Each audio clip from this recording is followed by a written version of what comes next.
Morning बच्चों। आज student हम क्लास 12th का चैप्टर 2 करेंगे।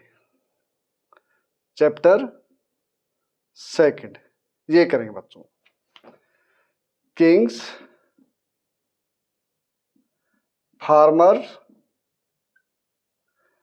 And towns. ये नाम बेटा चैप्टर का, किंग्स, फार्मर्स एंड टाउन्स। और ये बच्चों कहां से कहां तक है?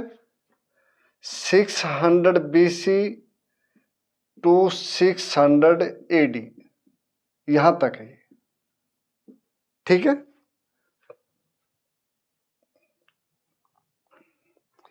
एक सुपरफिशियल सा व्यू है, क्योंकि इतना जो लंबा पीरियड है वो 10 पेज में नहीं आ सकता, ये बात भी है। लेकिन ये बात भी है कि भाई आपकी जो बुक्स है वो 3 है और उसमें केवल एक आउटलाइन से खाका देना है, एक ये बात भी है। लेकिन जो कुछ है वो अच्छा है, ये बात भी बिल्कुल सही है। एग्जाम पॉइंट ऑफ व्यू से या कहीं भाई सब्जेक्ट मैटर के अनुसार वो सब ठीक है। ठीक है, अब एक बार विद्यार्थी ये जान लो कि भाई व्हाट इज हिस्ट्री, इसको जान लो कि भाई इतिहास क्या है। ठीक है, इसमें मैंने 3 बातें बताई थी कि पास्ट का रिटर्न, रिकॉर्ड इन सीक्वेंस, ये इतिहास है बच्चों। एक तो पास्ट का रिकॉर्ड होना चाहिए, क्लियर? पास्ट का रिटर्न, सॉरी, एक रिटर्न होना चाहिए, रिटर्न पास्ट का, एक रिकॉर्ड होना चाहिए। सेकंड बात, एक उनकी सीक्वेंस होनी चाहिए, थर्ड बात। ठीक है, ये मान लीजिए कि जैसे 1 है, 2 है, 3 है, 4 है, 5 है, 6 है, एज ऑन। ठीक है ना, ये इतिहास है। सीक्वेंस का मतलब ये विद्यार्थियों, क्लियर? और उसका मतलब ये है कि भाई पास्ट का मतलब ये है कि भाई पैलोलिथिक एज,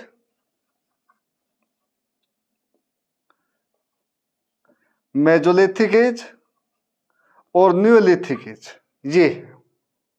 ये पास्ट है। क्लियर है? जैसे दूसरी भाषा में और समझाया आसान तरीके में कि आपको इसके बारे में थोड़ा कंफ्यूजन हो, Indus valley civilisation, Aryan culture, Jain धर्म, बुद्ध धर्म,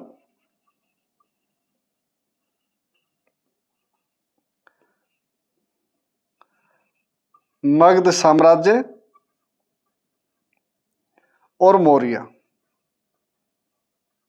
एम्पायर, ये पास्ट है बच्चों। दोनों बातें ध्यान रखना, ये पास्ट भी है और ये सीक्वेंस भी है कि पहले ये आएगा। ठीक है, जैसे पहले दादाजी, फिर फादर, फिर हम और आप, ये सीक्वेंस है। और यही भूतकाल और पास्ट है। ये कैसा होना चाहिए? रिटर्न होना चाहिए, रिकॉर्ड, ये तब इतिहास कहलाएगा। तो इस बारे में एक बात और बताऊं कि सबसे पहले हम चाहे कुछ भी कहें, जैसे हमने सोचा भी ऋग्वेद आज, ठीक है, ऋग्वेद है, सामवेद, यजुर्वेद और अथर्ववेद।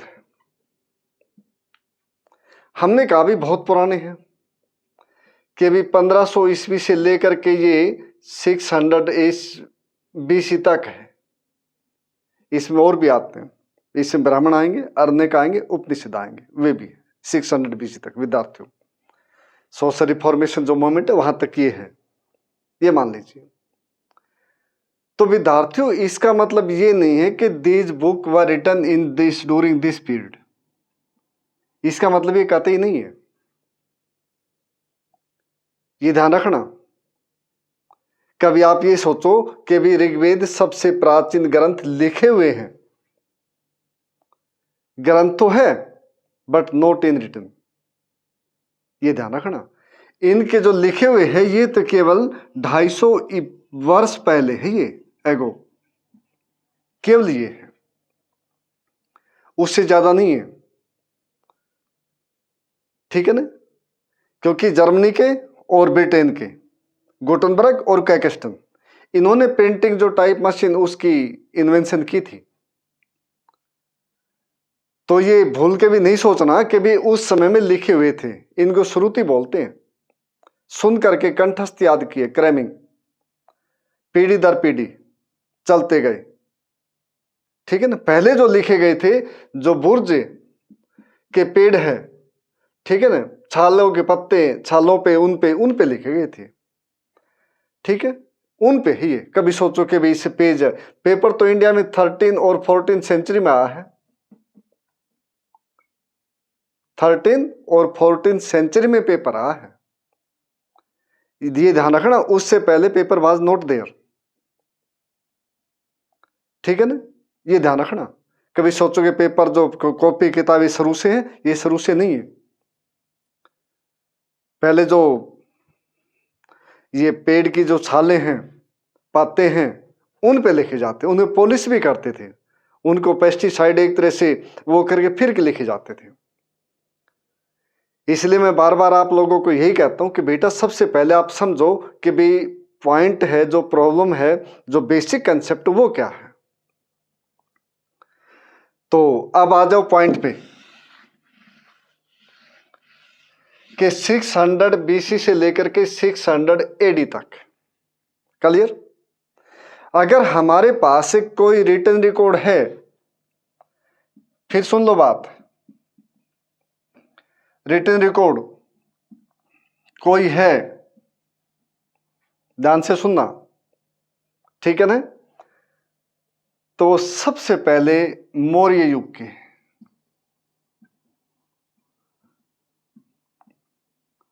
इसके बच्चों, उससे पहले कोई रिटन रिकॉर्ड नहीं है। कभी सोच रहे हो कि नहीं नहीं ये भाई हमने तो ये पढ़ा है, तो वो पढ़ा है तो ठीक पढ़ा है, लेकिन समझा है वो गलत समझा है, ये ध्यान रखिए। पढ़ने में आपको रीडिंग करने में कोई दिक्कत नहीं हुई है, रीडिंग बिल्कुल ठीक है आपकी, लेकिन जो आपकी अंडरस्टैंडिंग है ये गलत रही है, ये टोटली गलत रही। अगर आपने ये समझा कि इससे पहले भी रिटन रिकॉर्ड है तो वो गलत है, ठीक है ना। जैसे मैंने बताया जो वैदिक जो युग है उसको श्रुति बोलती, विद्यार्थियों सुन करके कंठस्थ करके दर पीढ़ी दर चलते गई बात। क्योंकि उस समय में जो कास्ट, जो वर्ण व्यवस्था थी कि ब्राह्मण, क्षत्रिय, वैश्य, शूद्र, ठीक है ना, वैश्य और शूद्र 4 वर्ण थे ना, इन सभी के काम थे, केवल इसी का काम था ये ब्राह्मण का, एजुकेशन का संबंध में इनका प्रमुख काम था, ठीक है। तो पहली बार जो रिटन रिकॉर्ड हमारे पास अवेलेबल है वो अशोक के शिलालेख हैं, स्टोन पिलर इंस्क्रिप्शन है वे, ये ध्यान रखना बच्चों।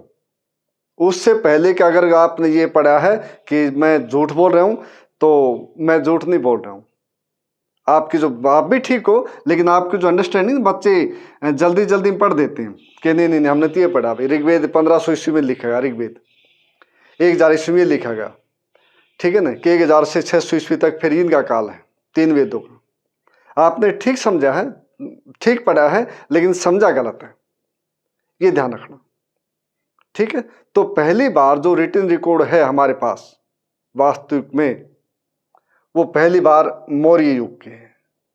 अशोक के जो पिलर है, जो स्टोन है, जो केव इंस्क्रिप्शन है, वे है विद्यार्थियों, उससे पहले कुछ भी नहीं है। ठीक है, तो ये ध्यान रखना बात, क्योंकि बच्चों सबसे बड़ी बात है कि जो छोटी छोटी जो कंसेप्ट होती है ना, अगर वो समझ में नहीं आई, आपको काउंटिंग नहीं आई, टेबल नहीं, आपको काउंटिंग नहीं आई, तो फिर आपको टेबल भी नहीं आएगी। आपको टेबल नहीं आई तो फिर आपको जो सम्स वो भी नहीं आएंगे। मल्टीप्लिकेशन, आपको सब्सट्रैक्शन ये नहीं आई तो फिर आपको फ्रैक्शन, दूसरी जो चीज़ें कुछ भी मान लीजिए वो नहीं आएंगे मैथमेटिक्स।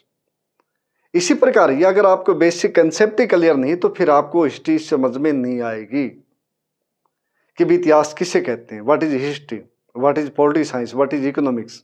सबसे पहले उनको जानिए और कुछ नहीं जरूरत। और मैं फिर ये कहूँगा कि बेटा किताब नहीं खोलना, पेन और कॉपी है वो रख लो अपने पास, लिखो। और चैप्टर बहुत ही आसान है मेरे ख्याल में, क्योंकि जैसे मैंने बताया ना भी बहुत लंबा पीरियड है, लेकिन 10 पेजों में कैसे आएगा, लेकिन जो आपका सिलेबस है उसके अनुसार बहुत आसान है। ये कह रहे कि भी 600 BC टू 600 AD,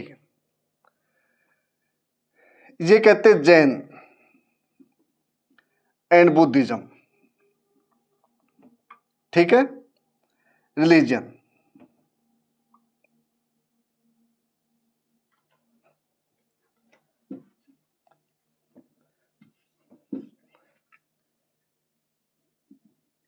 ठीक है बच्चों, रिलीजन। उसके बाद मगधा,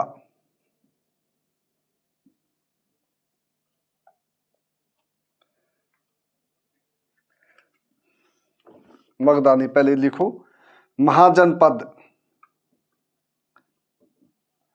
महाजनपद आज, फिर लिखो मगधा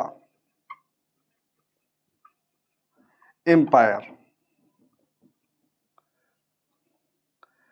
उसके बाद Nanda dynasty, then Maurya empire,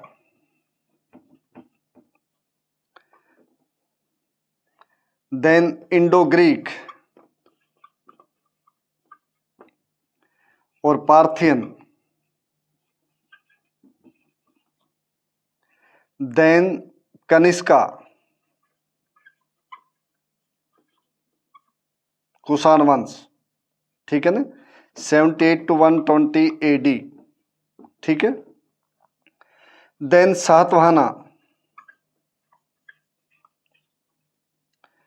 then Gupta empire, then Pushyabhuti, then विद्यार्थियों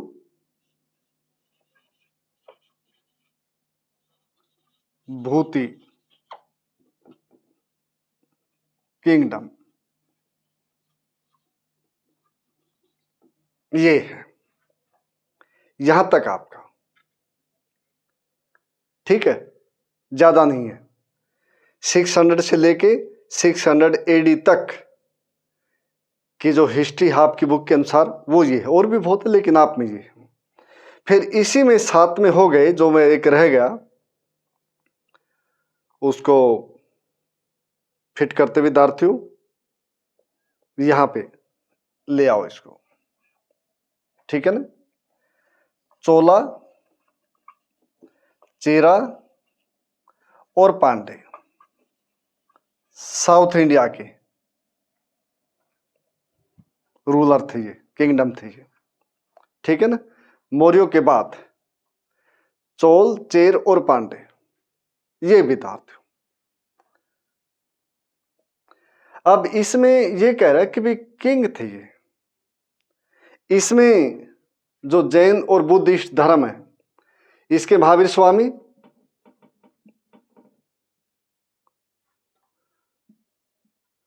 ठीक है ना, और इसके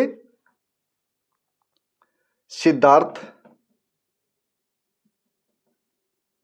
महात्मा बुद्ध का बचपन नाम सिद्धार्थ था, ध्यान रखियो बात, या महात्मा बुद्ध।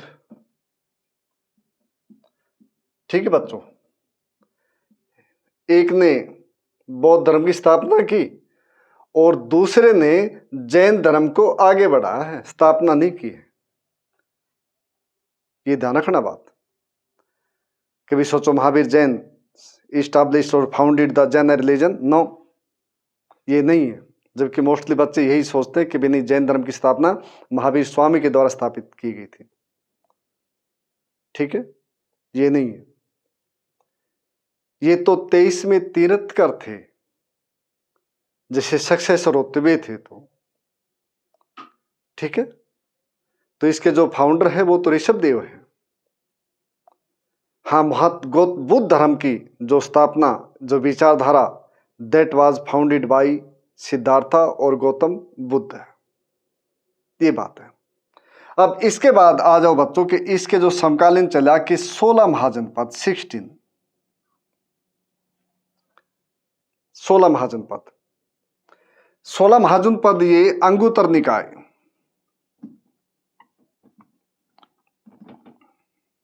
अंगुत्तर निकाय इस पुस्तक में दी गई बौद्ध धर्म की में इसका वर्णन है।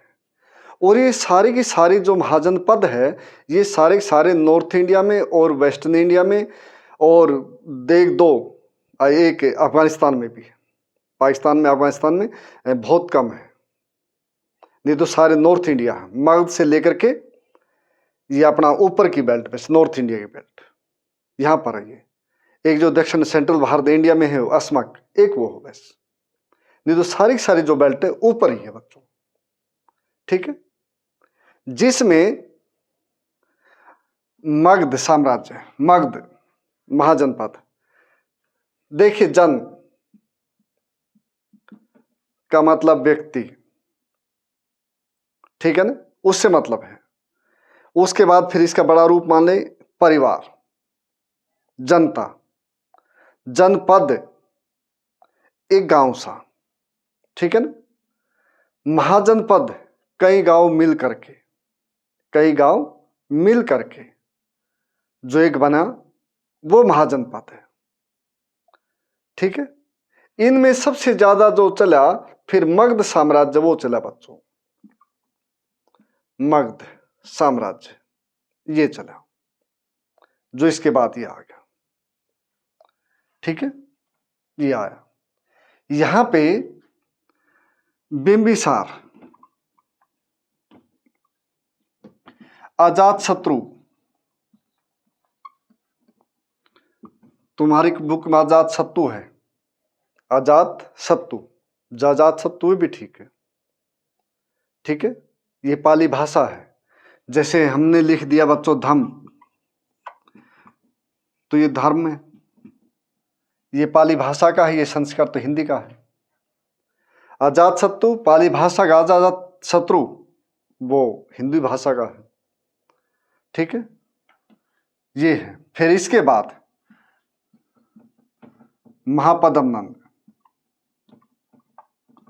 नंद, ठीक है, ये साम्राज्य ये रही, नंद डायनेस्टीज में आगे फिर महापद्म नंद, और फिर लास्ट में था धनानंद या घनानंद। ठीक है, ये राज्य थे, ये रहे। अब इसके बाद मौर्य साम्राज्य, Nanda dynasty was uprooted by the Chandragupta Maurya, Chandragupta Maurya, और with the help of Kautilya, with the help of बच्चों कौटिल्य, कौटिल्य के 3 नाम, कौटिल्य के 3 नाम। ठीक है, इसके ध्यान रखना, चाणक्य और विष्णु,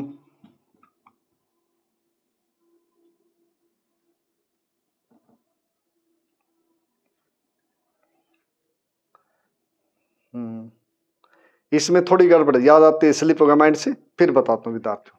ठीक है ना, चाणक्य का जो 3rd नेम है, 90% तो विष्णु गुप्त ये है, यही है, विष्णु गुप्त ही है, राइट। ठीक है, ये हो गया मौर्य साम्राज्य। चंद्रगुप्त के बाद फिर इनके बच्चे आए, बेटे आए बिंदुसार, और बिंदुसार के बाद फिर आए अशोका द ग्रेट, ये आए। क्लियर? इंडो ग्रीक ये एक बैक्ट्रिया ग्रीक थे, यूनानी शासक, ठीक है। दिमेतेरस वे थे ये। फिर कनिष्का 78 से लेकर जिसने शक संवत भी शुरू किया था 78 में, 120 तक थे, एक्यूरेट नहीं लेकिन एक इतिहासकारों का अनुमान है कि यहां तक रहे। सातवाहना दक्षिण भारत में। पैठान राजधानी थी, प्रतिष्ठान जिसको बोलते हैं, प्रतिष्ठान पैठान गोदावरी नदी पे। गुप्ता चंद्रगुप्त प्रथम 319-320, कौन सा संवत? गुप्त संवत, जिन्हें शुरू किया विद्यार्थियों, गुप्त संवत, ठीक है। पुष्यभूति में प्रभाकर वर्धन, राज्यवर्धन, और सबसे ग्रेट जो किंग थे हर्षवर्धन, हर्षवर्धन बच्चों। 606 से लेकर 647 AD तक, ये विद्यार्थियों। तो मुश्किल नहीं है, मैं फिर कह रहा हूं, ठीक है ना। एक बार इसको देखो, लिखो इसको, ये मुश्किल नहीं विद्यार्थियों, बिल्कुल भी नहीं। तो विद्यार्थियों इस प्रकार ये सीक्वेंस है, ठीक है। तो मैं इसको थोड़ी देर रहने देता हूं, उस साइड में साफ करता हूं।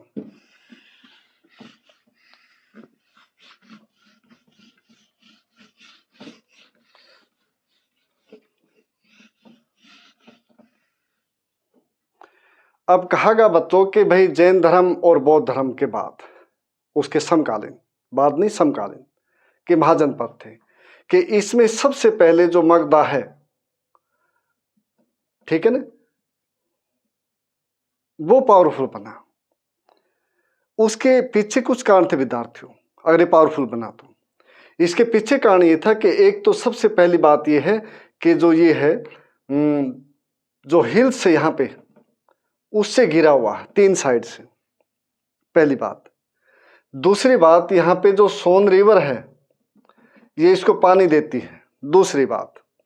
तीसरी बात ये कि यहाँ पे आयरन जो ओर है वो भी यहाँ पे है, ताकि वेपन्स बनाने के लिए और दूसरे जो पलों के लिए जो फाल बनाते उसके लिए, ये भी यहाँ पे। अगली बात, ये फॉरेस्ट बहुत ज़्यादा यहाँ पे, फॉरेस्ट का मतलब ये हुआ कि भी कॉमर्शियल जो लकड़ी है वो भी अवेलेबल थी यहाँ पे, जलाने के साथ साथ जो हाउस होल्ड के साथ साथ वो भी थी।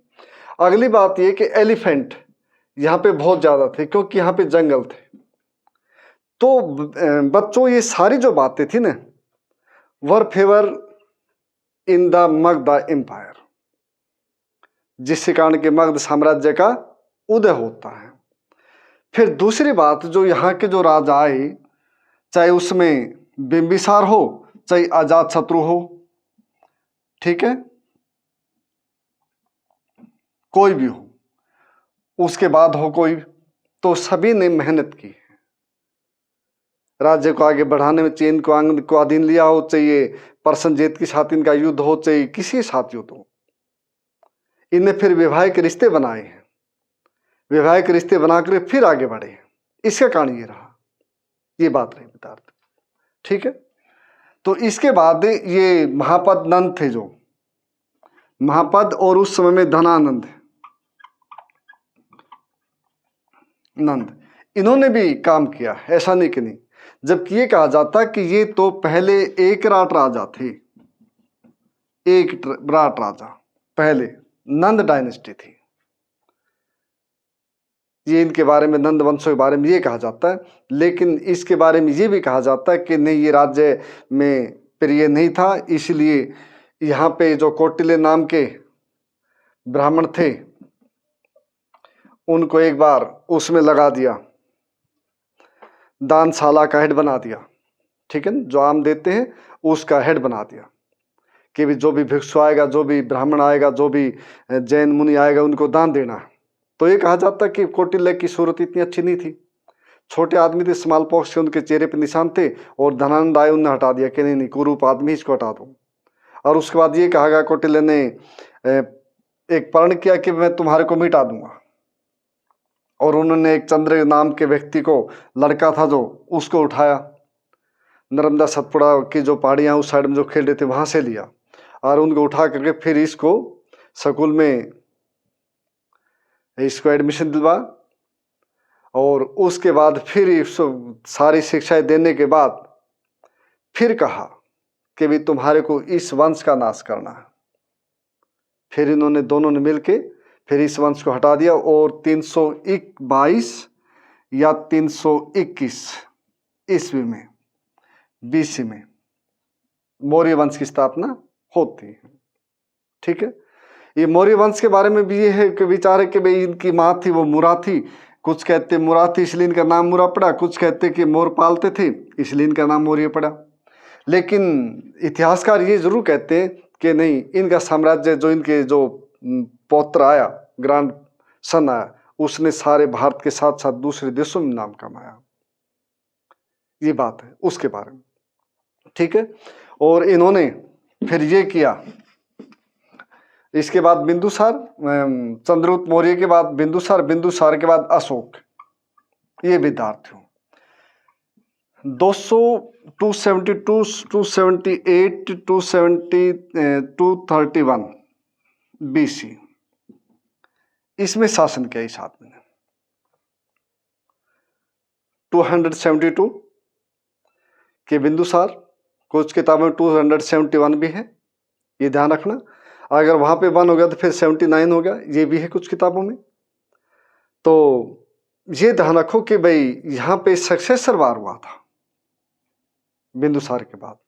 ये कहा जाता है कि अशोक ने अपने 100 भाइयों का वध करके फिर राजगद्दी प्राप्त की थी। 232 भी कुछ किताबों में, आपकी में 231 बीसी है, ये है। ठीक है, इनकी जो राजधानी थी वो थी विद्यार्थियों पाटलिपुत्र, ये राजधानी थी। पाटलिपुत्र सारे राज्य की राजधानी, देश की राजधानी। उसके बाद जो राजधानी थी वो तक्षशिला,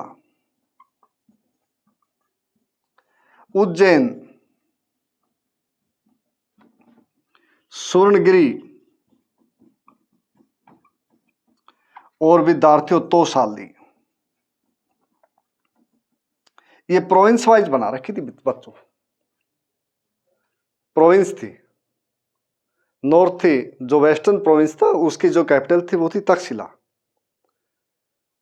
जो वेस्टर्न पार्ट था उसकी थी उज्जैन, जो साउथ जो प्रोविंस था उसकी थी स्वर्णगिरी, जो ईस्टर्न था, जो कलिंग को जीत के फिर लिया था, उसकी बना दी तोशाली, और सारे जो देश था उसकी जो कैपिटल थी वो थी पाटलिपुत्र, ये थी। ये बात भी ध्यान रहे कि पाटलिपुत्र राजधानी बाद में बनी, जो आधुनिक पटना है ना विद्यार्थियों, दिस इज पाटलिपुत्र, यही दिस वाज पाटलिपुत्र, जो आधुनिक पटना है। ठीक है, अब इससे पहले जो ये इसमें मगध साम्राज्य में राजधानी थी वो थी राजगृह, ये थी विद्यार्थियों, ये नाम है। राजगृह के बाद फिर वहां पे लाए थे पाटलिपुत्र में। पहले मगध साम्राज्य की राजधानी थी राजगृह, इसको राजगृह भी लिखा मिलेगा। अगर पाली भाषा की बात करें तो हम उसमें राजगृह मिलेगा। ठीक है, तो ये प्रोविंस थे 4, और ये पाटलिपुत्र मेन जो कैपिटल थी वो थी बच्चों। और अशोक ने बौद्ध संगति बुलाई, बौद्ध धर्म स्वीकार कर लिया, बुद्ध धर्म, और इसने विदेशों में भी बौद्ध प्रचार के लिए बाद में भेजे विदेशों में। ठीक है, और इसने महामात्र नाम के आदमी वो पे अपॉइंटमेंट किए इसने, महामात्र। ठीक है, और धम्मात्र, धम्मात्र बोले पाली भाषा में, वो भी किए प्रशासन के लिए, धर्म के लिए। इस प्रकार जैसे इन्होंने अब अशोक ने बुद्ध धर्म के लिए अपना बेटा महेंद्र और संघमित्रा को श्रीलंका भेजा, और चारुमती जो इनकी लड़की थी उसको नेपाल भेजा कि बौद्ध धर्म का प्रसार करके आओ, इस प्रकार। ठीक है, तो ये रहा विद्यार्थी यहां पे। अब इसके बाद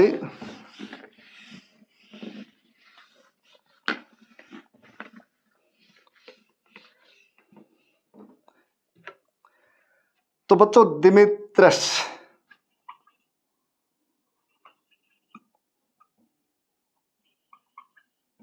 ये है इंडो ग्रीक रूलर, पार्थियन नहीं, पार्थियन अलग है, मनीषी में लिख रखा है। इनके बारे में ध्यान रखिए कि सबसे पहले इन्होंने क्वाइंस जारी किए, क्वाइंस, ठीक है, क्वाइंस इन्होंने सबसे पहले वे जारी किए जिनके ऊपर ये मान लो ये क्वाइंस है, ये मान लीजिए, इसके ऊपर राजा का नाम है, राजा का नाम इसके ऊपर है, राजा नाम, वो सिक्के जारी किए। जबकि इससे जो पहले सिक्के थे वो कहते थे बच्चों punched mark, punch marked coins, ये सिक्के ये थे कि पंच कर दिए, चाहे गोल्ड के है, चाहे सिल्वर के है, चाहे कॉपर के, चाहे ब्रास के, जो कुछ भी है उसको पंच कर दिया, एक निशान सा दे दिया, बस उसकी शेप कुछ नहीं है, वो रेक्टेंगुलर भी हो सकता है, स्क्वायर भी हो सकता है, वो हेक्सागोनल भी हो सकता है, वो वैसे कुछ सेगमेंटेड भी हो सकता है, कुछ भी हो सकता है उसका रूप, लेकिन उनके ऊपर ये नहीं थे नाम। और फर्स्ट टाइम एक बात बताऊं, जिस समय में सिकंदर ने भारत के ऊपर आक्रमण किया, सिकंदर ने भारत पे किया आक्रमण 326 में, तो उससे पहले भारत में सिक्कों के ये रूप नहीं था जो इसके बाद आया, जो इसके बाद आया। इनके जो सिक्के थे बच्चों, एक तो राजा का नाम, एक डेट, ये ध्यान रखना, जैसे आज 2023 है, ठीक है ना, 2023 और 15 जून ये है आज, ठीक है, ये लिखा इनने शुरुआत की, मतलब जिसको हम कहें एक स्टैंडर्डाइज जो क्वाइंस जो जारी किए, इशू किए, सबसे पहले इन्होंने जारी किए, इंडो ग्रीक ने,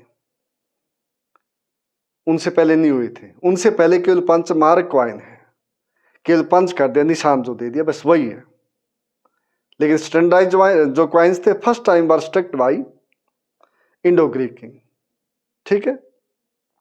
और सबसे पहले एक बात क्वाइंस के बारे में सुनिए कि सबसे पहले जो कनिष्क है इन्होंने गोल्ड के सिक्के चलाए, इससे पहले गोल्ड क्वाइंस नहीं थे, स्टैंडर्डाइज की बात कर रहा हूं, ये ध्यान रखना, नहीं तो पंच मार्क क्वाइंस स्टैंडर्डाइज नहीं थे।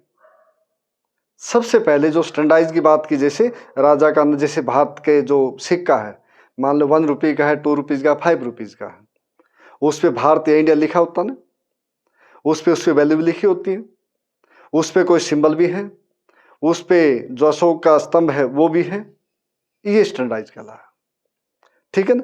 तो पहली बार जो गोल्ड कॉइन जारी किए देवर इशूड बाई कनिष्का शक रूलर, ठीक है ना, इन्होंने जारी किए बच्चों, ठीक है।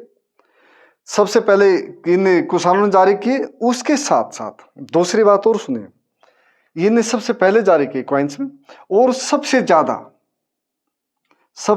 ज्यादा सोने के सिक्के गोल्ड कॉइन ये गुप्तों ने जारी किए थे, ठीक है, ये सिक्के गुप्तों ने जारी किए थे। और ये सिक्के बच्चों गोल्ड के, सिल्वर के और ब्रास के, कॉपर के और इवन लेड के एटसेट्रा, ये भी शीशे के भी सिक्के जारी हुए हैं, ठीक है ना, सिक्के के भी सिक्के जारी हुए, शीशे के, ग्लास के, लेड के, वो भी सिक्के जारी हुए हैं, ठीक है। तो ये सिक्के यहां पे जारी हुए हैं इस प्रकार जो बताया मैंने, ठीक है। अब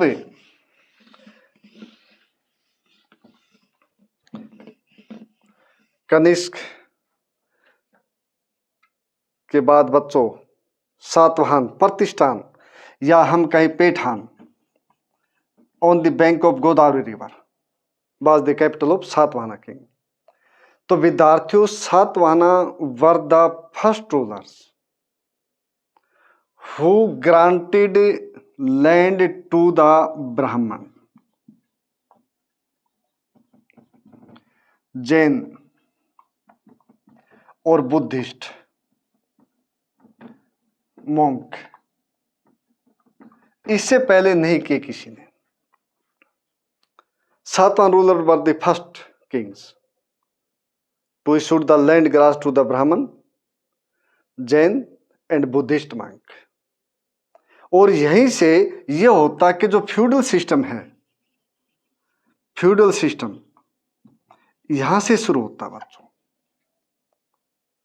क्योंकि राजा ने जमीन दे दी ना, और इन्होंने इनको टैक्स फ्री दे दी,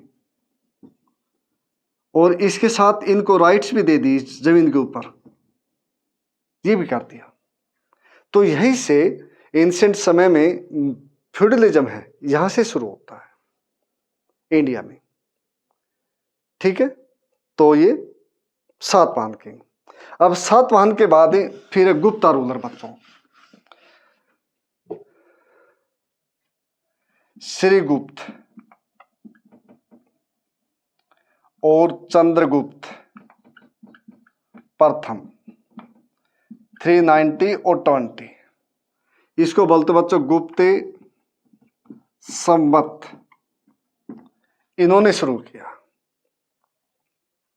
ठीक है, यहां से फिर इसके बाद जो शासक आए यहां पे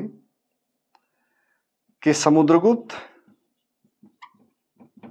और चंद्रगुप्त द्वितीय, ये ध्यान रखना, ये चंद्रगुप्त फर्स्ट है, ये चंद्रगुप्त द्वितीय है, या लिखा मिले यहां पे Chandragupta Vikramaditya, this was the capital,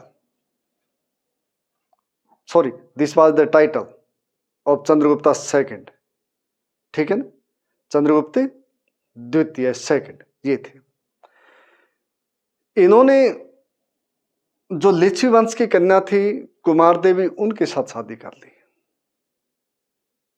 ठीक है, सोशल स्टेटस बढ़ा और एक पॉपुलरिटी हुई, तो परिवार आगे बढ़ा। इन्होंने अपनी बेटी की शादी जो प्रभावती गुप्ता थी, वाकाटक जो वंश थे उसके जो राजा थे राजकुमार, उनसे कर ली, रुद्रसेन द्वितीय सेकंड, उनके साथ कर दी। तो मैरिज रिलेशन से भी इन राजाओं ने अपने आप को बढ़ाया है। लेकिन जो ये थे समुद्रगुप्त, इन्होंने ये भारत के सिकंदर, अलेक्जेंडर ऑफ इंडिया, ये कहा जाता because of his expeditions, military expedition, इनके कारण। ठीक है, उनके बाद फिर इसके चंद्रगुप्त बाद फिर सकंद आगे, वो क्या बोलते, कुमार गुप्त, सकंद गुप्त, फिर आगे परवर्ती लेटर गुप्ता जो आते फिर। ठीक है, तो ये विद्यार्थी हूं, इस प्रकार इन्होंने एक्सपेंड किया। हाँ, लेकिन इनके समय में जो रहा कालिदास, चंद्रगुप्त विक्रमादित्य समय में, was a great poet of India, that was Kalidas. Clear. अब इसके बाद विद्यार्थियों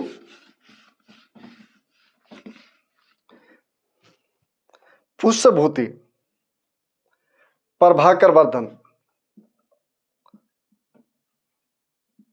प्रभाकर वर्धन, राज्यवर्धन और हर्षवर्धन,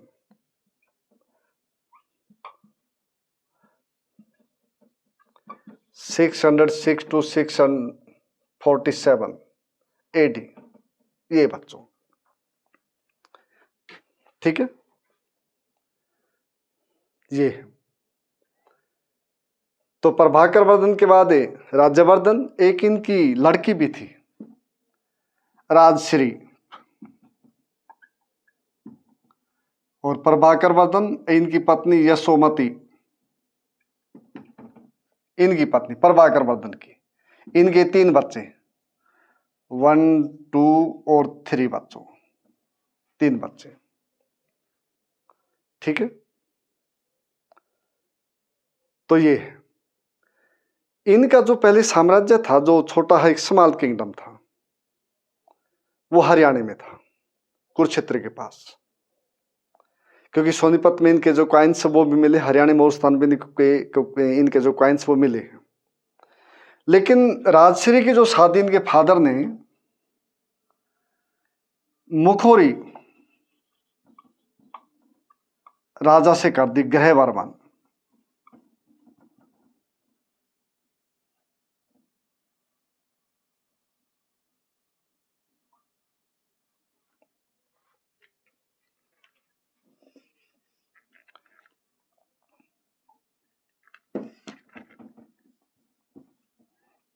ग्रह वर्मन, वर्धनी बच्चों, ग्रह वर्मन इनसे करती। अब इनकी और देवगुप्त जो लेटर गुप्त साम्राज्य राजा थे, उनके आपस में घासनी हुई और ग्रहवर्मन को मार दिया। और ग्रहवर्मन को मारने के बाद फिर इनकी बहन को कैद कर लिया था। उसके बाद राज्यवर्धन ने इसको छुड़ाना चाहा और इसके गौड़ जो शासक थे शशांक, उनने मिलके, दोनों ने मिलके इसको मार दिया। फिर हर्षवर्धन ने कमान संभाली। ठीक है। He was the king of people, ये ध्यान रखना बात। मिनिस्टर वॉज दंडी, ये emergency meeting was called and Harshavardhan was appointed as a king. जो कैबिनेट थी, जो काउंसिल ऑफ मिनिस्टर थे उस समय, जो मेरे विश्वास पात्र आदमी थे, उनके द्वारा मनोनीत या चयनित आदमी थे हर्षवर्धन। उस समय इनकी उम्र थोड़ी थी, 17-18 साल उम्र थी इनकी, क्योंकि इनका जो जन्म है 590 में है। ठीक है। हर्षवर्धन का जो डेट ऑफ बर्थ है 590 बच्चों, 16 साल उम्र थी, 16-17 साल। तो जनता के द्वारा चुना गया, काउंसिल के द्वारा चुना गया, ये हर्षवर्धन था। फिर इसने सैनिक अभियान चलाई, इसको भी हराया, इसको भी हराया, और उसके साथ जो कामरूप है, सिंध है, और जो दूसरे शासक है, फिर उनको भी हराया और वो स्वतंत्र करके फिर बौद्ध की शरण में इसे भी अपना लिया। इनके समय में फाहियान भारत आया, सॉरी हुनसांग भारत आया। और गुप्त साम्राज्य, इनके समय में फाहियान भारत आए थे, चंद्रगुप्त के समय में। ठीक है। फाहियान इनके समय भारत आए थे। इस प्रकार एक जो विशाल साम्राज्य खड़े होते हैं मगधाई टाइम में, मौर्य टाइम में, और कनिष्क ने भी नॉर्थ ईस्ट में जो वेस्टर्न पार्ट उसमें क्या काफी वो किया, गुप्तों ने और मुखारी हर्षवर्धन ने। फिर इन्होंने हरियाणा से जो अपनी राजधानी थी, फिर मुखारी वंश के राजाओं की जो राजधानी थी कन्नौज, इनकी बहन ने कन्नौज भी इनको सौंप दिया साम्राज्य। ठीक है। वो सौंप दिया कि भी इसको तुम रखो, और मैं तो अपने बच्चों के साथ पाल पोषण करने में उसी में हो रहूंगी। ये रहा था। जो कुषाण थे, इनकी जो राजधानी थी कनिष्क की, वो थी बच्चों पुरुषपुर। पुरुषपुर, पुरुषपुर का मतलब आधुनिक पेशावर। और इनका एक बहुत बड़ा मठ नामक जगह मथुरा, जो उसके पास एक बहुत बड़ा स्टेचू मिला है इनका, और एक स्टेचू ने पुरुषपुर में बहुत बड़ा, जिनके ऊपर के गर्दन कटी हुई है और उसके पैरों पे है ये जो कनिष्क वो लिखा हुआ है। ठीक है। तो इस प्रकार विद्यार्थियों, ये जो सीक्वेंस है 600 BC टू 600 AD, वो इस प्रकार हो सकता है कि आधा छूट गया हो कि साउथ के कोई और कुछ लेख बहुत राजा ना, लेकिन ये मोस्टली यही है विद्यार्थियों। ठीक है। तो ये ध्यान रखिए बात। इसको साफ कर दूं अब।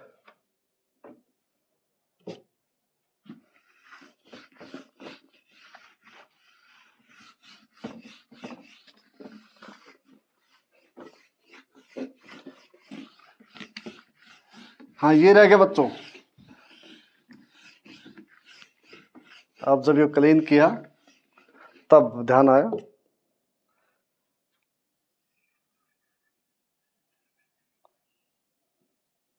ठीक है। चेर, चोल, पांडे। ठीक है, ये दक्षिण भारत के थे, साउथ इंडियन किंगडम। ये विद्यार्थी वो थे। तो विद्यार्थी ये कंडीशन पहले। ठीक है, आप पॉलिटिकल को भूल जाइए, क्योंकि पॉलिटिकल का मतलब जो बताया था कि बच्चों मगध साम्राज्य है, मौर्य साम्राज्य है, उससे पहले अजात शत्रु है, उसके फादर बिंबिसार है, फिर दूसरे इंडो ग्रीक कुषाण, ये सारे गुप्ता वो सातवाहन हर्षवर्धन ये आए, वो थे पॉलिटिकल कंडीशन, उसको बोलते बच्चों। अब रिलीजियस जो कंडीशन है इसके बारे में ये कहेंगे कि भाई हम इस समय में केवल और केवल ब्राह्मण धर्म,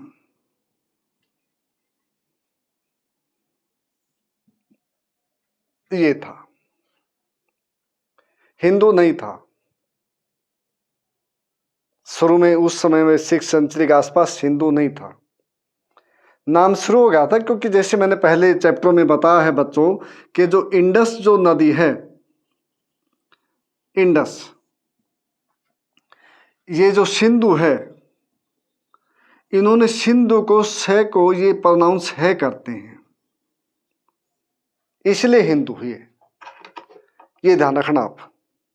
ठीक है, और सिंधु है, सिंधु से इन्होंने इंडस निकाला है, और इंडस से ही इंडिया निकला है। ये भी ध्यान रखिए, किसे निकाला, ये ग्रीक ने और बच्चों पर्शियन ने, इनसे है। तो हिंदू जो धर्म है, हिंदू जो शब्द है, ये बाद का है। पहले जो धर्म है ये ब्राह्मण धर्म ही, वेदों में जो लिखी हुई बात, तो वेदों में कहीं भी हिंदू शब्द का जिक्र नहीं है। ठीक है, तो सबसे पहले जो लिया, जो पर्शियन है, ग्रीक, इन्होंने कहा कि सिंधु से को है, वो कहा, मतलब उसको प्रोनाउंस किया, ये किया। सिंधु से फिर इंडस निकला, ये कि सिंधु नदी है भाई, और इसके जो पूर्व में है, जो ईस्टर्न पार्ट में, ये सिंधु, ये हिंदू कहलाए। हिंदू से ही फिर हिंदुस्तान बना, फिर अल हिंदू बना, और कुछ नहीं है। कभी आप उसमें व्हाट्सएप यूनिवर्सिटी है, फेसबुक है, या ट्विटर जो कुछ करते हो देखते, उनमें लिख पढ़ो, और कुछ नहीं, ये असलियत ही है विद्यार्थियों, जो प्रूफ है। ठीक है, बाद में फिर हिंदू शब्द शुरू हो गया था, ये भी हुआ है।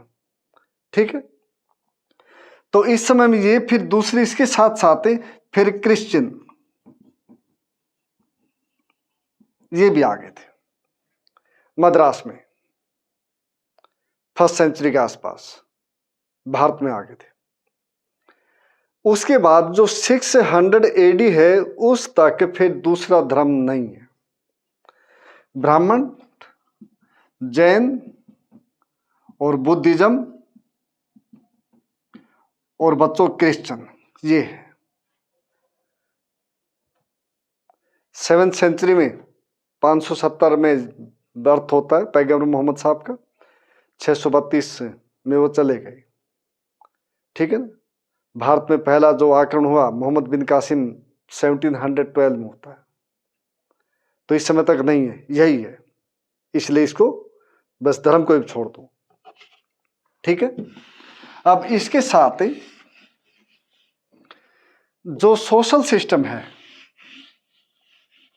सोशल जो कंडीशन है, इसमें विद्यार्थियों कास्ट है, जबकि ये है वर्णा, वर्ण है बच्चों, वर्ण जो ऋग्वेद में जिक्र है, कौन से मंडल में आया, 10th चैप्टर में, क्या बोलते हैं उसको, मंडल, उसमें आया। टोटल कितने चैप्टर है, 10th है, 10th चैप्टर है Rigveda. First time it appeared in the last chapter of Rigveda, that is called mandala chapter, mandala कहलाते, पुरुष सूक्त। ठीक है, तो यहां से आया वर्ण। वर्ण का मतलब जाति नहीं होती, ये ध्यान रखना, ये नहीं होती, इसका मतलब कास्ट नहीं होती है, इसका मतलब रंग होता है, कलर, ये होता है। लेकिन आगे चल के फिर इसने एक जाति का रूप ले लिया, फिर अनटचेबिलिटी का रूप ले लिया, फिर सब कास्ट बन गई। फिर अपने जो लॉ मेकर्स थे, समर्तिकार, वो आ गए, जिससे मनुस्मृति है और दूसरी समर्तियां हैं। उन्होंने फिर ये कह दिया कि अगर ब्राह्मण क्षत्रिय से शादी करेगा तो ये होगा, शूद्र उससे करा तो ये होगा, वो उससे करा तो ये होगा, फिर वर्ण संकर जाति आगे, हाई बर्ड कास्ट, फिर ये आगे बच्चों। ठीक है, तो सोशल सिस्टम में यही है कि जातियां हैं यहाँ पे, और जातियों के साथ फिर डिफरेंस है, डिस्क्रिमिनेशन है।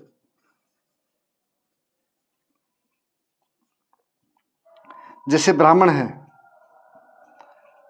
ठीक बच्चों, इसका काम तो केवल एजुकेशन देना है, एजुकेशन लेना है, और दान लेना है, दान देना नहीं है, और एडवाइस देना है राजा को, उसका प्रधानमंत्री भी हो सकता है, इस पर काम है।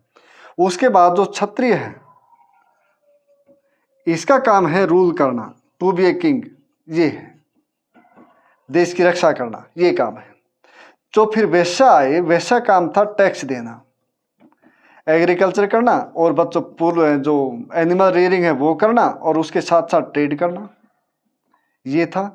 और जो शूद्र था उसका काम था तीनों वर्णों की सेवा करना, ये था। इस प्रकार की कंसेप्ट इस समय में थी। ठीक है, अब जब ये कंसेप्ट चली तो जब समाज में यूनिटी खत्म हुई,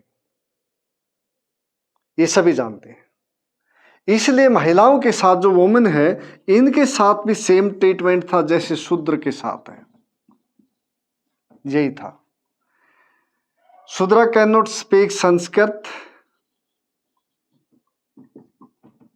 as well as women also, ये भी शब्द नहीं बोल सकती संस्कृत के, कैसी विडम्बना चाहिए किसी भी वर्ण की हो। तो विद्यार्थियों, जो एजुकेशन है ना, modern education, this is the vehicle to break the chain of slavery. ठीक है, तो ये ध्यान रखिए आप, जितनी सामाजिक ट्रेडिशन सुपरस्टिशन से जो टूटेंगी उतना देश आगे बढ़ेगा। इतिहास का मतलब ये नहीं है कि भी न पढ़ा जाए, इतिहास का मतलब ये कि उससे हमारे को शिक्षा लेनी चाहिए। उसका मतलब ये होता है कि हम ये कह दे कि भी नहीं, वुमेन को, शूद्रों को इस प्रकार के जो वर्ण व्यवस्था उसमें नहीं था, तो फिर आज क्यों? लेकिन हमने शिक्षा क्या ली? शिक्षा हमने ये ली कि अगर हम जो महिलाएं हैं, शूद्र है या दूसरे जो वर्ण वल्नरेबल जो सोसाइटी या कास्ट है, अगर उनके साथ हम मेल ट्रीट करेंगे तो देश समाज आगे नहीं बढ़ेगा। जैसे इतिहास ने कहा कि पहला विश्व युद्ध हुआ कि बहुत सारे आदमी मारे गए, जान माल के बहुत नुकसान हुआ, तो दूसरा युद्ध नहीं होना चाहिए था। लेकिन उसके बावजूद भी दूसरा विश्व युद्ध भी हुआ, 6 करोड़ लोग मारे गए, जान माल की हानि सब कुछ हुआ। लेकिन तीसरे युद्ध के यूक्रेन रूस के कारण फिर चल पड़ी, अब बात चलती रहती कि नेटो यूक्रेन को समर्थन कर रहा है, ये कर रहे हैं। तो ये इतिहास का मतलब ये नहीं कि भाई युद्ध न किया जाए, ये नहीं कहेगा इतिहास। लेकिन इतिहास ये कहेगा कि जो फर्स्ट वर्ल्ड वार हुई, जो सेकंड वर्ल्ड वार हुई, इसमें इतनी जान माल के नुकसान हुआ कि हिरोशिमा नागासाकी के ऊपर जो बम गिराए गए थे उस समय में, लिटिल बॉय, ठीक है, तो उसमें मोर देन 2.5 लाख आदमी मारे गए दोनों शहरों में, जबकि उनकी पावर बहुत कम थी। तो इतिहास ये बताएगा। लेकिन ये आदमी की खुद की सोच, उसकी डिस्क्रिप्शन है कि भी वो सोचे, इतिहास बता रहा है हमारे को कि इतने आदमी मारे गए तो हम युद्ध न करें। तो मैं ये नहीं कहूंगा कि नहीं नहीं ये नहीं बताया जाए, लेकिन मैं ये जरूर कहूंगा कि नहीं बताया जाए, और बता करके हमारे को जो शिक्षा, जो यहाँ से लेसन मिलना चाहिए, लेसन मिलना ये मिला कि भी अगर हम भेदभाव करेंगे सोसाइटी में तो we can not move forward, we can not be a advance country. ठीक है, तो ये जरूर कहूंगा मैं। इसलिए सिस्टम था इस समय में, इसमें कोई दो राय नहीं। ठीक है, अब विद्यार्थियों, जो इकोनॉमिक कंडीशन इस समय की,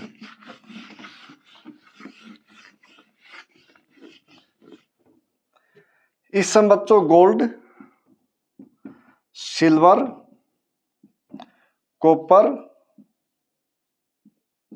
ब्रास, टिन, ब्रॉन्ज और लेड एटसेट्रा, इस प्रकार के थे। ठीक है ना, इस समय मेटेरियल थे ये। इसके साथ साथ कुछ प्रेशियस जो स्टोन थे वो भी थे। और इसमें बता दूं, शेल्स, सीप जो होती पानी की, उनका भी बड़ा इंपॉर्टेंस था। गुप्तों के समय में तो बच्चों जो शेल्स है एज ए क्वाइन यूज होती थी, करेंसी। गुप्त सम्राटों के टाइम में, गुप्त जो इरा है उसके, गुप्त जो पीरियड उसके समय में जो समुद्र में जो सीप मिलती है, सेल्स मिलती है, वो एक तरह से सिक्कों के रूप में प्रयोग होती थी वे। ठीक है, ये मान लिया गया था। सरकार ने मान लिया तो मान लिया, जैसे मोहम्मद बिन तुगलक थे, उन्होंने मान लिया कि भाई चांदी की कमी हो गई और जो नकली सिक्के जो तांबे पीतल के बना दिए और वो equivalent to gold and silver है, तो सरकार ने मान लिया तो मान लिया। जैसे सरकार ने कह दिया भाई नोटबंदी 2016, फिर अब फिर कह दिया कि 2000 नोट बंद। ठीक है, कि अगस्त तक आप चेंज कर सकते हो, तो सरकार सरकार होती है। ठीक है, तो सेल्स भी उसमें में थे बच्चों। इसके साथ फिर एग्रीकल्चर, एग्रीकल्चर में बच्चों क्रॉप्स है, ये थी। इसमें व्हीट है, बार्ले है, शुगर है और दूसरी मस्टर्ड है, जो पल्सिस है, कुछ भी है, फ्रूट्स है, जो भी कुछ है। इस समय में एक यहां पे ये हुआ कि भी आयरन आ गया था। Iron near about 1500 BC near Allahabad, अंतजी खेड़ा, यहां से मिला था पहला अवशेष। ठीक है, यहां से पहला अवशेष मिला आयरन का। उसके बाद जो फिर पलो है, जो हल है, उसमें प्रयोग हुआ। फिर जो वेपन्स है उसमें प्रयोग हुआ, और उसके साथ फिर उसके जो और औजार थे वो भी बनाए गए। इसलिए एक तरह से आयरन रिवॉल्यूशन कहे हम तो वो था ये। क्यों, लोहा एक सख्त धातु जिससे जंगल पेड़ पौधे सब कुछ काट दिए गए, साफ कर दिए गए, और झूम खाती खेती से निकल करके आदमी एक परमानेंट जो एग्रीकल्चर है उस पर आ गया था। ठीक है, रबी की खरीफ की जो फसलें थी वो ली इस आदमी ने। ठीक है, अब उसके साथ एनिमल रीयरिंग, ये भी हुआ बच्चों।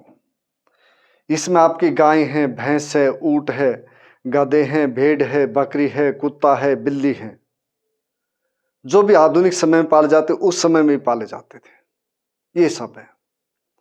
अब ये चीजें हमारे को मिल्क देती हैं, और मिल्क के बना सामान, जो दूसरा मिल्क से बना सामान, ये भी देती हैं, और उसके साथ साथ ये हमारे को मीट देती हैं, और मीट के साथ साथ ये हमारे को जो लेदर है वो भी देती हैं। और आजकल तो इनकी जो हड्डियां होती है उससे जो टैबलेट खाई जाती है, कैल्शियम की पूर्ति वो भी होती है। ठीक है ना, हम चाहे कुछ भी कहें कि हम मीट नहीं खाते, लेकिन किसी न किसी माध्यम से हमारे अंदर जाता है। बीमार होते हैं तो हम कोई ये नहीं कि आयुर्वेदिक कोई भी तुमने जड़ी बूटी तोड़ ली और वो कर लिया।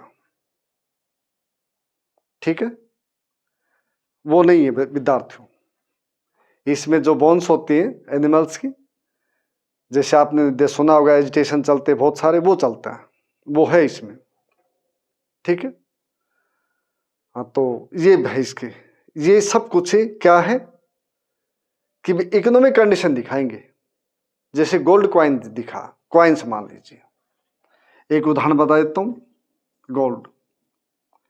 ठीक है, कि जो कुषाण थे उन्होंने चलाया पहली बार गोल्ड कॉइन, फिर सबसे ज्यादा गुप्तों ने चलाया। अब ये है कि मान लीजिए गोल्ड कॉइन है, अगर ये गोल्ड कॉइन तो it means condition of the state is better. लेकिन इसके अंदर अगर हमने सिल्वर मिला दिया, it means condition of state is not better than A gold coin time. अगर उससे भी डाउन चले गए, इट मीन्स डेटोरेटोरी कंडीशन। क्लियर है? तो बच्चों ये कंडीशन वो दिखाती है। जो मेटल है, क्योंकि रेयर धातु है, गोल्ड है, जो पहले भी रेयर थी, आज भी रेयर है। ठीक है, तो ये दिखाते हमारे को। फिर इसके साथ साथ जो राजा है वो टैक्स लेगा, वो एग्रीकल्चर पे लगाएगा, वो ट्रेड पे लगाएगा, वो ग्रेजिंग पे भी लगाएगा। ठीक है ना, इस प्रकार के टैक्स वो लेगा जनता से, और जनता से टैक्स लेने के लिए वो अपना एक सिस्टम, एक मशीनरी वो स्टार्ट करेगा। ठीक है, इससे लेने के लिए वो एक अपनी जो मशीनरी है नीचे उसको करेगा स्टार्ट, जिसको हम ये कहें भाई सामंत, सामंता, ये है राजा के नीचे। ठीक है, तो ये करेगा विद्यार्थियों बच्चों। ये इस समय में ट्रेड होते थे, ट्रेड इनलैंड भी थे, ठीक है ना, और ट्रेड फॉरेन ट्रेड भी थे। ये ध्यान रखिए, यहाँ पे रोम के साथ ट्रेड था, अरब जो कंट्री इसके साथ का ट्रेड था, चाइना है इसके साथ ट्रेड था, साउथ ईस्टर्न एशिया इसके साथ भी ट्रेड था। ठीक है ना, जहाँ स्पाइसिस है, जो सीरियल्स है वो जाते थे, और उसके जो वहाँ पे चीज़ ज़्यादातर है वो वहाँ से प्लेंटी है, वो यहाँ आते थे, इस प्रकार के थे। इसलिए इन्हीं कारणों से जैसे ट्रेड हुआ तो इनको कुछ यहाँ पे सेठी कहा गया, सेठी, कुछ पे सातवाह कहा गया। सातवाह आपकी किताब में ध्यान रखना, ये पाली भाषा शब्द है, उसमें सातवाह लेकिन सार्थवाह है, ये था ये। ठीक है, ये ध्यान रखिए बात। और उसके साथ साथ सेठी, सातवाह, मसू टू वन बड़े व्यापारी, ये भी कहे गए इस समय में इनको। ठीक है, और सेठी, सातवाह, गिल्ड बन गई इस समय में, गिल्ड जो श्रेणी थी उसमें बंट गए वे, ये आदमी। इसमें ये जो रॉ मटेरियल है वो लेंगे, और रॉ मटेरियल लेके सामान को प्रिपेयर करेंगे, और उसके बाद मार्केट करेंगे, उसकी बेचेंगे उसको। और कारवां में एक स्थान से दूसरे स्थान पे जाते थे आदमी, एक स्थान से दूसरे स्थान पे जाते थे। गिल्ड्स थे तो इनके अलग अलग फ्लैग थे, और हर एक का काम अलग था, गिल्ड्स उसके आधार बने हुए थे। कुछ को गृहपति भी कहते थे, गृहपति, इसका मतलब घर का भी मुखिया, घर का भी हेड, और जो आदमी घर परिवार के साथ जो समाज है उसमें भी एक इज्जतदार आदमी, और उसके साथ जो इसका काम है अगर वहां भी प्रयोग हुए तो फिर भी कोई दिक्कत नहीं है, इस प्रकार का ये हुआ है। ठीक है, तो समाज इस समय में बट गया अपने काम के आधार पे, किसी पे आधार पे। ठीक है, जैसे साउथ इंडिया था उजावर, ठीक है, पीजेंट, ये हुई बच्चों, उजावर, पीजेंट ये थे, वेलालार, ठीक है ना, धनी किसान, धनी किसान, वेलालार, ये थे इस समय में। अदामाई, ये सलेव थे। इस प्रकार समाज था वो डिवाइड हो गई। ये साउथ इंडिया के हैं, नॉर्थ इंडिया के अलग है, नाम बस नाम में चेंज है और कोई चेंज नहीं है, खास बात ये है। ठीक है, तो ये ध्यान रखो आप, कभी सोचो कि भाई कुछ नई चीज कुछ नहीं है, लेकिन इन सब का आधार था। अब ये हुआ कि यहाँ पे आके जो विलेज इकोनॉमी थी उसका शोषण शुरू हो गया टैक्स के माध्यम से। इसके जो ये बीच के आदमी उभरे, इन्होंने एक्सप्लॉयटेशन शुरू कर दिया। और इस समय में एक खास बात नहीं और आई, जो पैडी थी, ट्रांसप्लांटेशन,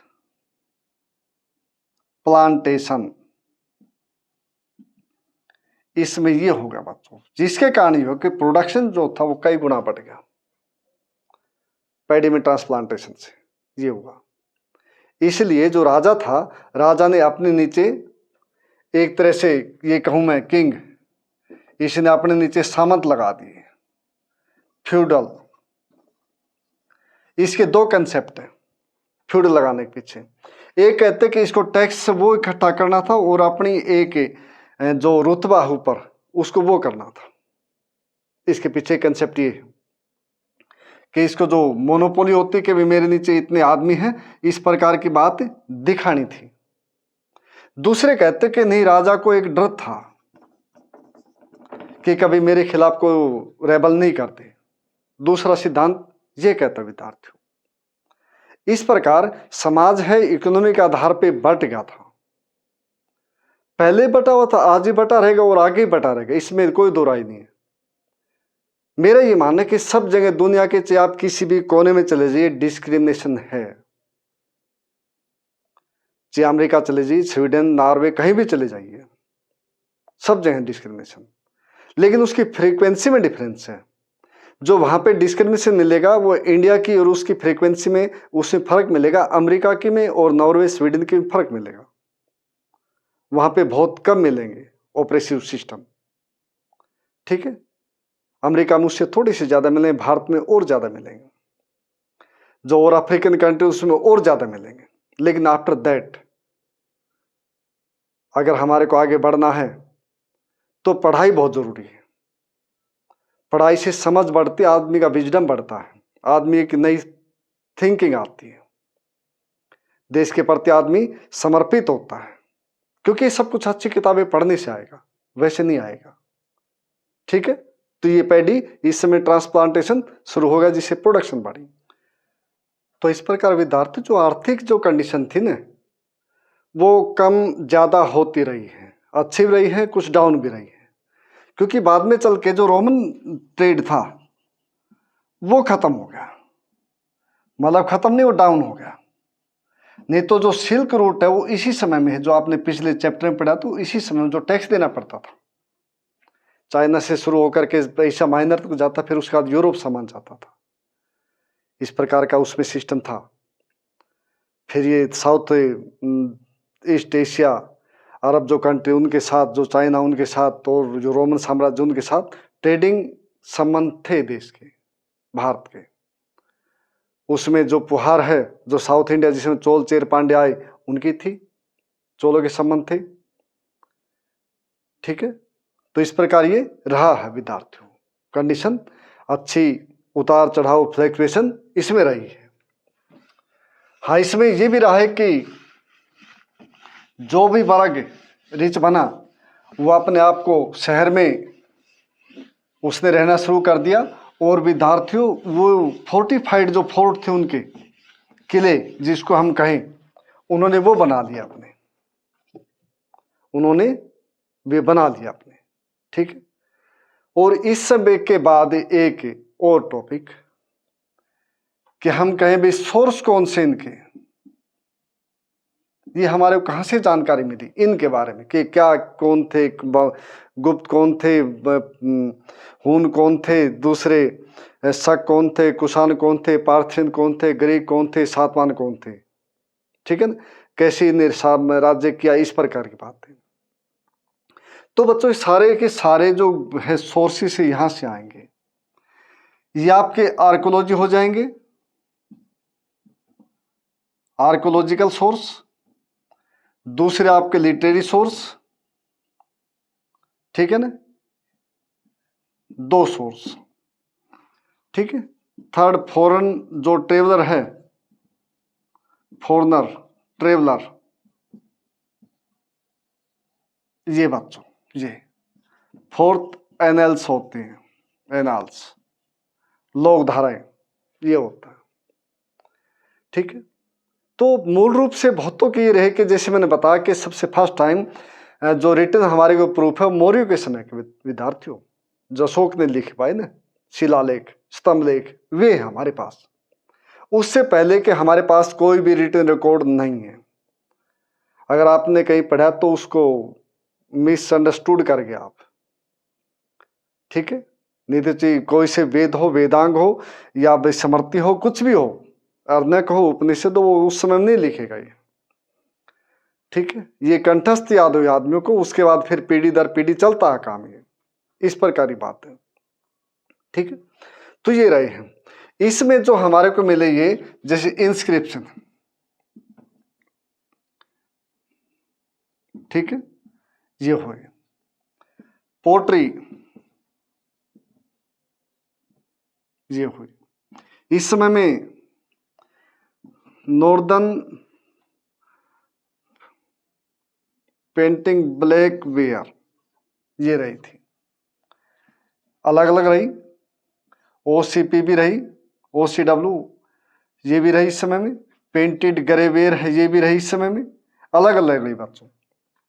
ठीक है, इसके साथ जैसे हम बात करें कि भी कॉइन्स हैं, उनसे पता चलेगा हमारे को कि भी ये भी रहे हैं। इससे भी हमारे को उसकी कंडीशन, कुछ नाम राजा का जैसे समुद्रगुप्त है, उसके जो कॉइन्स थे उनसे मिला हमारे को, ये है इंस्क्रिप्शन। और जिसके स्टोन पिलर इंस्क्रिप्शन जैसे अशोक के हैं, और उसके साथ साथ जो केव इंस्क्रिप्शन वही बच्चों।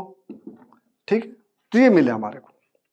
तो ये हमारे को उसके साथ जो बाद के हैं, अशोक के बाद के, वो तो फिर राइटिंग हमारे को जो बुक मिली, जो बुर्ज के पत्तों पे या ताड़ के पत्तों पे कैसे भी, छाल पे कैसे भी मिली, वो फिर दूसरे हैं।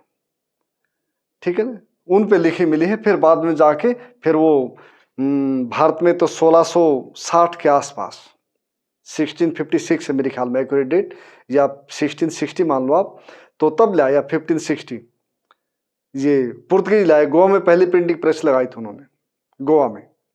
ठीक है, ये लगाई थी बच्चों। तो यहां से मिले हैं स्रोत हमारे को। फिर उस समय के जो कंटेम्परेरी जो राइटर थे उन्होंने जो लिखा, जैसे बाण भट्ट ने हर्षचरित लिखा, ठीक है ना, या दूसरे कालिदास ने जो अभिज्ञानम शाकुंतलम रघुवंश दूसरी किताबें लिखी, या उससे पहले और कुछ लिखे, जब पुराणिक जो किताबें वो लिखी गई, जातक कथाएं लिखी गई, पंचतंत्र लिखे गए, उस समय के हैं।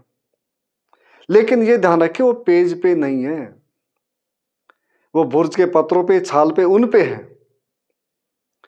प्रिंटिंग प्रेस का तो जैसे बताया कि बच्चों पुर्तगीज लाए थे सबसे पहले भारत में। भारत में जो पेपर, फिर बता रहा हूं कि 13 और 14 सेंचुरी में आया है भारत में पेपर, उससे पहले पेपर नहीं था भारत में। ये बात ध्यान रखो, बेसिक जो बातें हैं।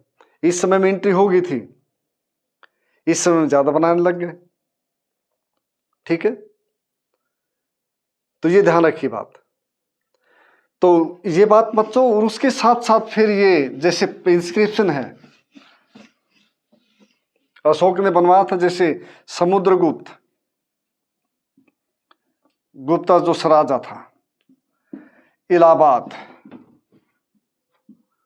ठीक है बच्चों, हरिसेन, इन्होंने लिखा, इनकी प्रशस्ति पत्र, शिलालेख है, प्रशस्ति है एक तरह की, मूल रूप से अशोक के ही, प्रयागराज कहीं या इलाहाबाद कहीं, उन्होंने उसके ऊपर ये वो कर दिया, लिख दिया।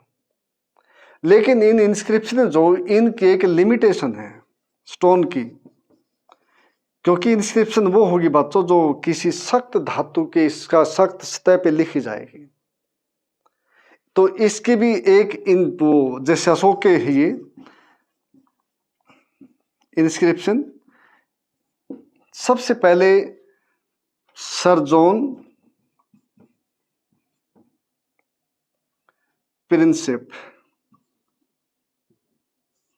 इन्होंने पढ़ा था 1838 में। ये ईस्ट इंडिया कंपनी है जो, उसकी मिंट में जो टकसाल होती उसमें काम करते थे। और खास बात है उसके बाद ये बहुत जल्दी मर भी गए, 1840 में एक्सपायर हो गई। इनकी जो जन्म है 1799 है, केवल 41 ईयर जिए, और डिसाइफर करने के बाद 1840 में इनके डेथ भी हो गई। और जो सबसे पहली बार अशोक के जो इंस्क्रिप्शन ढूंढे गए, फैदलर थे वे, फैदलर 1750 में, 1750 में उन्होंने ढूंढा था। इन्होंने फिर इसको पढ़ा था, इसमें अशोक का जो नाम लिखा मिला वो बच्चों देवानाम या देवानाम पियदसे, ये नाम है उनके, कि देवताओं का प्रिय, बिलव टू बिलहोल्ड, ये था। ठीक है, तो इसका जो सीधा जो नाम अशोक है वो बहुत कम शिलालेख में है। वो भाबरू है, मास्की है, एक दौर है, उनमें नाम है इसका।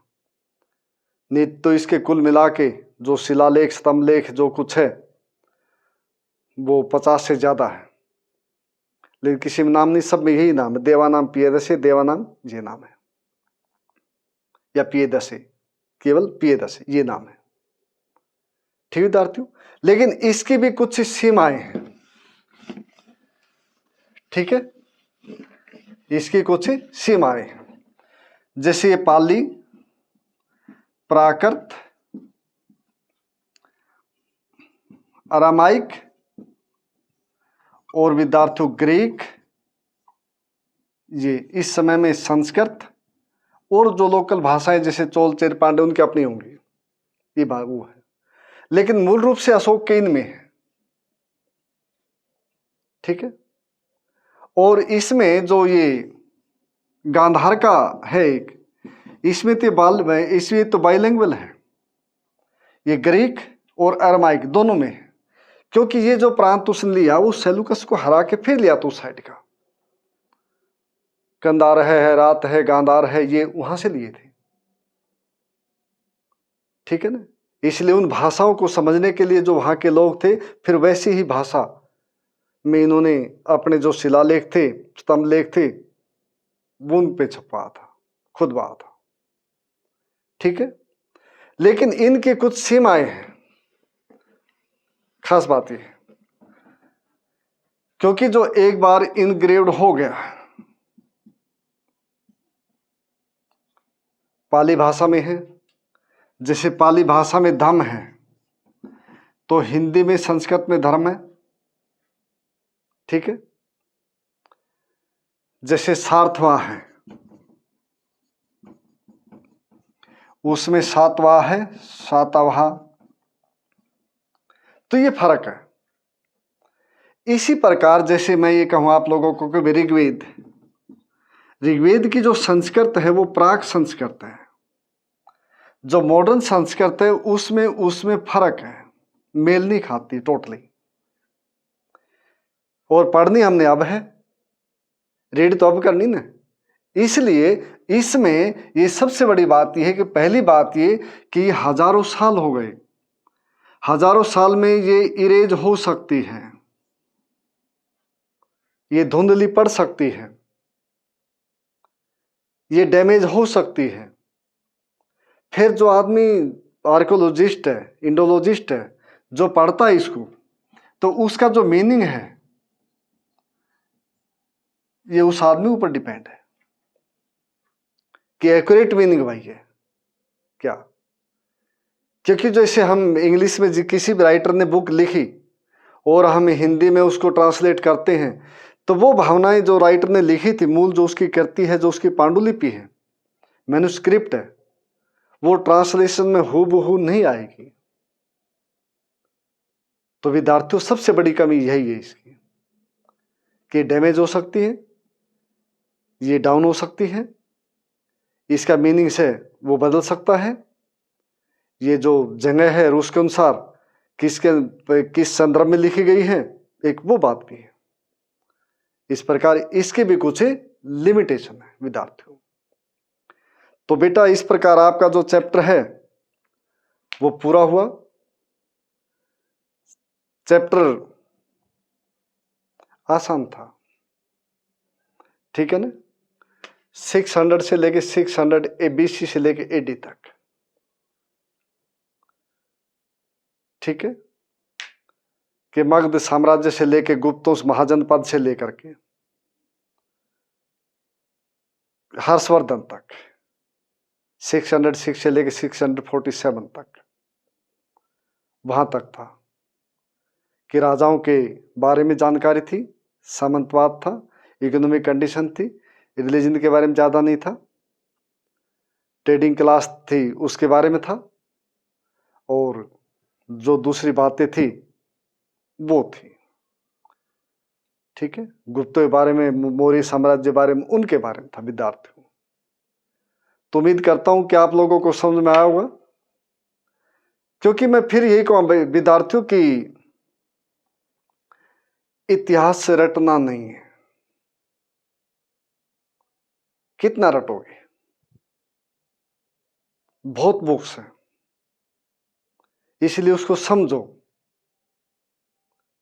कि पहले हमारे ग्रेट ग्रेट ग्रैंडफादर है, फिर ग्रेट ग्रैंडफादर है, फिर ग्रैंडफादर है, फिर फादर है, फिर हम हैं। ये समझो, ये मत कहो कि पहले मैं हूं। ठीक है, ये मत कहो, इस प्रकार समझो इतिहास को, फिर बात बढ़ेगी। हकीकत से रूबरू हो कि भी इतिहास का मतलब भूतकाल की बातों का जो क्रमबद्ध वर्णन है उसको जानना है, यही इतिहास है। और विद्यार्थियों, पढ़ाई के अलावा कोई चारा भी नहीं है। ठीक है ना, मान लो आप ये कहो कि सर हम तो बिजनेस कर लेंगे, अपनी दुकान कर लेंगे। बिजनेस कर लोगे लेकिन एजुकेशन तो चाहिए ना, ये तो फिर भी कंपल्सरी है। आप क्या सोचते हो, टाटा जैसे मान ले अंबानी है, अडानी, उसके बच्चे गवर्नमेंट स्कूल में पढ़ के फिर ही अपने कामकाज संभाल रहे हैं? आपको ये लगता है क्या? वो ऑक्सफोर्ड से, कैम्ब्रिज से, हार्वर्ड से, उनसे पढ़ के फिर आते, फिर एमबीए करके, फिर या दूसरी जो डिग्री करके फिर आते, फिर संभालते काम को, ताकि जो वर्क कल्चर वो डेवलप हो जाए, हार्ड वर्क है वो मतलब सीख जाए आदमी, नए नए जो इन्वेंशंस है, जो मतलब टेक्निक्स है, उनके बारे में रूबरू हो। तो पढ़ना तो फिर भी पड़ेगा विद्यार्थियों, चाहे आप सर्विस करिए, चाहे आप बिजनेस करिए, चाहे छोटी दुकान करिए, क्योंकि एजुकेशन ही है जो आपको एटिकेट सिखाएगा, एटिकेट्स सिखाएगा।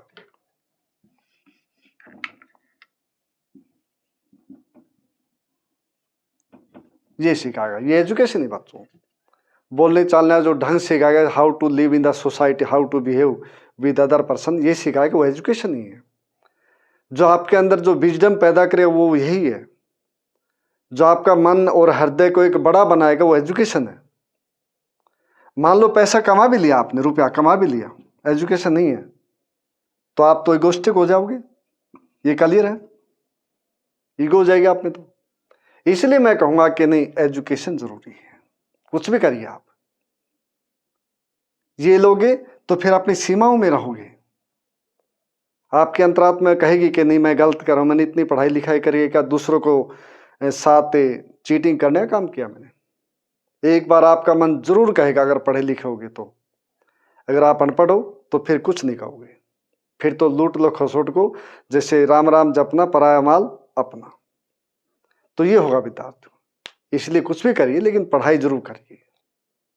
ठीक है, हाँ कोई समझ में नहीं आया बच्चों तो फिर बताइए। ठीक, सभी का धन्यवाद।